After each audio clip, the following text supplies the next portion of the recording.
Matthew 5:23-25. So if you are presenting a sacrifice at the altar in the temple and you suddenly remember that someone has something against you, leave your sacrifice there at the altar, go and be reconciled to that person, then come and offer your sacrifice to God. When you're on your way to court with your adversary, settle your differences quickly. Otherwise, your accuser may hand you over to the judge, who will hand you over to the officer, and you will be thrown into prison. As with the last 2 days, we find this verse within a famous sermon called the Sermon on the Mount, in which Jesus is speaking to a habit that he had seen developing in some of the religious leaders and people at the time. He had noticed that they had begun promoting religious tradition and activity over the ways and heart of God. In many ways, he is trying to convince hearers to focus more on the heart of the law than the letter of the law.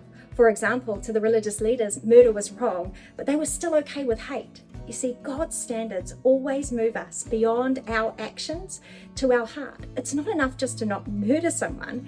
He wants us to deal with the anger, the hate, and the bitterness too. And this is the context that we find our passage today.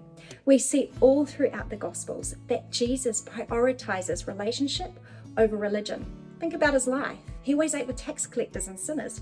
Remember the time he healed the woman on the Sabbath?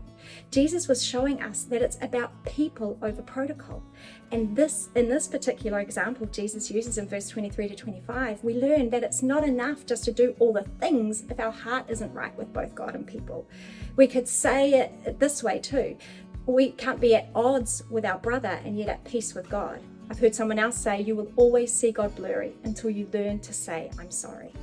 Now, I don't think that Jesus is saying to us, don't turn up to church, don't give, don't pray, don't worship if yourself or someone else is carrying something against one another.